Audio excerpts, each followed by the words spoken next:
2015년 10월 17일 제 인생을 관통하던 통증의 역사가 절정에 달한 날입니다.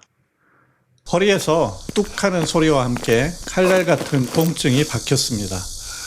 시간이 지날수록 고통은 왼쪽 다리 전체로 퍼져나갔고 저는 제 몸의 주인이 아니었습니다. 차라리 이 다리를 잘라내면 고통이 멈출까 그런 끔찍한 생각까지 들 정도였습니다. 인터넷 검색을 통해서 방사통이라는 단어를 처음 알게 됐고 지푸라기라도 잡는 심정으로 찾아간 한방병원에서는 당장 도침 시술을 권유했습니다. 의사의 설명은 귀에 잘 들어오지가 않았고 사실 통증만 없앨 수 있다면 뭐든 하겠다는 심정이었습니다. 시술은 극적이었습니다. 거짓말처럼 통증이 사라졌고 저는 다시 일상으로 돌아갈 수 있을 거라 믿었습니다. 하지만 그것은 더 깊은 절망의 시작이었습니다. 시술 3주 뒤 반뼘도 안 되는 낮은 턱을 내려오다가 왼쪽 다리가 마치 내 것이 아닌 것처럼 힘없이 무너져 내렸습니다. 통증은 없는데 어느 순간 전혀 힘이 들어가지가 않았습니다. 내 몸을 내 마음대로 할 수 없다는 무력감. 20대 군대에서 시작된 허리 통증의 긴 그림자가 제 삶 전체를 집어삼키고 있었습니다.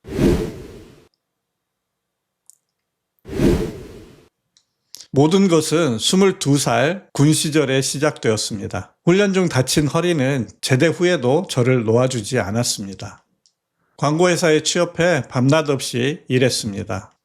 장시간의 컴퓨터 작업과 운전, 불편한 구두와 정장, 제 몸은 계속 비명을 질렀습니다. 30대, 40대를 지나며 허리는 좋아졌다, 나빠졌다를 반복했습니다. 단전호흡이 좋다는 말에 수련도 해봤고 근육이완제나 진통제 같은 약으로 버티면서 휴식으로 다스렸습니다. 하지만 모두 임시 방편일 뿐 통증의 뿌리는 더욱 깊어지고 있었던 것 같습니다.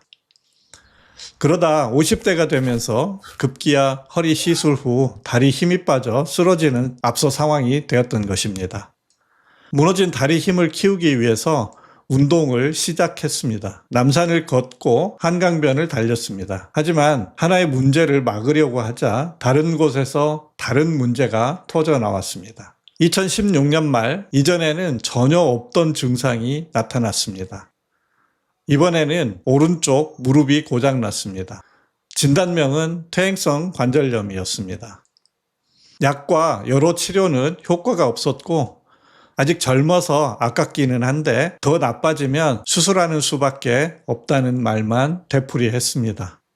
마치 긴 터널에 들어선 느낌이었습니다.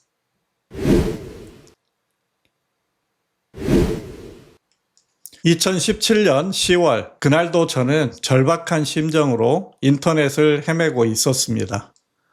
유튜브에서 무릎 통증, 퇴행성 관절염을 검색하다가 우연히 낯선 이름의 유튜브 채널을 발견했습니다. 뉴 KSNS 그리고 무릎 통증, 관절염이라는 제목의 영상이 있었고 반신반의하며 클릭을 했습니다. 영상의 설명은 놀라웠습니다. 무릎 연골이 재생되는 과정을 마치 기계의 원리처럼 설명하는데 이상하게도 낯설지가 않았습니다. 도구와 기계의 원리라는 책을 가장 좋아했던 제게 그 설명은 어떤 의사의 말보다 더 논리적이고 명쾌하게 다가왔습니다. 당시에는 스스로 수도를 하면 안 된다는 사실조차 몰랐습니다. 그저 영상에서 시키는 대로 2달간 꾸준히 따라해 보았습니다. 그리고 2달이 지난 2017년 12월 기적 같은 일이 일어났습니다. 지긋지긋하던 무릎 통증이 사라졌습니다. 약도 주사도 물리치료도 아니었습니다. 이게 뭐지? 머릿속에 거대한 물음표가 떠올랐습니다. 그 물음표가 제 인생의 방향을 크게 바꾸어 놓았습니다.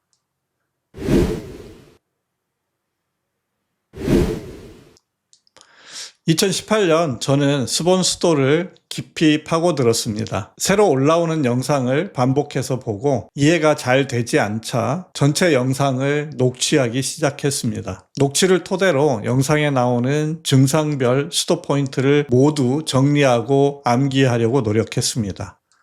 주변에 아픈 사람이 있으면 수도를 해주었고 즉각적인 효과에 신기해하며 더 깊이 빠져들었습니다. 하지만 한계에도 수없이 부딪혔습니다. 암기한 수도 포인트만으로 해결되지 않는 증상이 많았고 스터디 그룹에 나가봐도 명쾌한 답을 얻을 수가 없었습니다.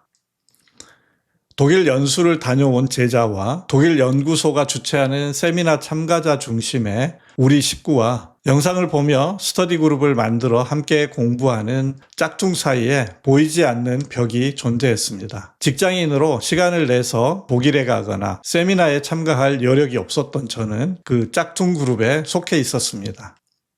2019년 발간된 책은 희망이자 또 다른 벽이었습니다. 책을 읽는다기보다 마치 암호문을 해독하는 것 같았습니다. 그림과 글, 해부학 어플을 맞춰가며 10번 이상 읽고 나서야 조금씩 윤곽이 보이기 시작했습니다. 시간이 지나 2020년 전혀 예상하지 못했던 코로나19는 저에게 위기이자 기회가 되었습니다. 사람들이 모여야 하는 일을 하는 업무 특성상 일이 끊겨 시간적인 여유가 생겼고 책을 읽다가 우연히 알게 된 몰입과 슬로우 싱킹을 수본수도에 적용해보면 좋겠다는 생각을 했습니다. 그 몰입의 끝에서 저는 거대한 터닝 포인트를 만났습니다. 수본수도는 증상에 따라 정해진 포인트를 수도하는 게 아니구나. 수본을 통해 문제의 진짜 원인을 찾고 그 원인을 수도로 해결하는 것이구나. 위대한 비밀은 잘 보이는 곳에 숨어 있다는 위대한 시크릿의 글이 생각났습니다. 이 단순한 사실을 깨닫는데 미로 같은 혼란 속에서 수많은 시행착오를 거듭하며 3년여의 시간을 낭비했던 것입니다. 그 깨달음의 순간 2020년 8월 김세연 교수님께서 별세했다는 소식을 들었습니다. 스승이 떠나자 수본수도에 대한 대중의 관심은 급속도로 식어갔습니다. 비록 짝퉁으로 낙인 찍힌 그룹에 속해 있었지만 나의 통증을 없애준 이 위대한 자연의학이 조금씩 사람들의 관심에서 멀어져 간다는 사실이 안타까웠습니다.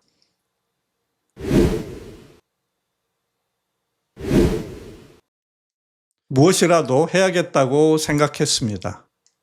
그래서 블로그를 열고 제가 정리한 자료들을 공개하기 시작했습니다. 저와 같은 마음을 가진 분들이 카카오톡 오픈 채팅방에 모이기 시작했고 2023년 5월 13일 한국 수본수도 연구회라는 이름으로 첫 오프라인 모임을 가졌습니다. 전국 각지에서 모인 20여 명의 열기 속에서 희망을 보았습니다. 그 모임은 8주 56시간의 현재 진행 중인 세미나 프로그램으로 발전했습니다. 수본 결과에 따라 수도한다는 저의 생각을 나누기 시작했고 어느덧 10기까지 많은 분들과 함께하게 되었습니다.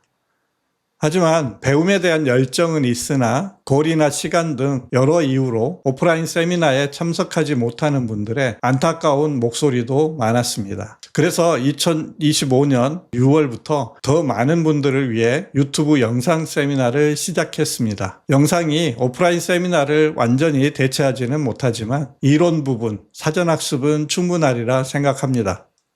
2년 동안 진행한 세미나는 지식의 전달에서 끝나지 않았습니다. 세미나를 수료한 선생님들은 배워서 남주자는 수본수도의 철학을 몸소 실천하기 시작했습니다.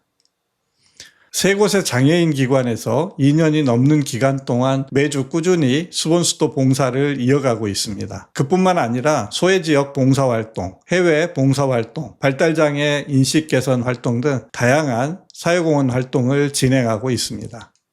제가 한국 수본수도 연구회를 이끌어가고 세미나를 지속하고 영상을 만드는 이유는 단 하나입니다. 노벨의학상 후보로까지 추천되었던 이 위대한 자연의학 수본수도와 고 김세연 교수님의 뜻이 이 땅에서 잊혀지지 않도록 하고 싶었기 때문입니다. 저에게 40여 년의 고통의 여정을 끝낼 수 있도록 해주었던 수본수도가 더 많은 사람들의 고통을 덜어줄 수 있도록 널리 알려져 나가는데 작은 역할이라도 할 수 있도록 여러분들의 관심과 협조를 부탁드립니다. 오늘 내용이 유익했다면 구독과 좋아요, 알람 설정 부탁드리고 앞으로 계속되는 수본수도 여정에 함께해 주시기 바랍니다. 다음에 더 흥미진진한 영상으로 찾아오겠습니다. 시청해 주셔서 고맙습니다. 한국 수본수도 연구회였습니다.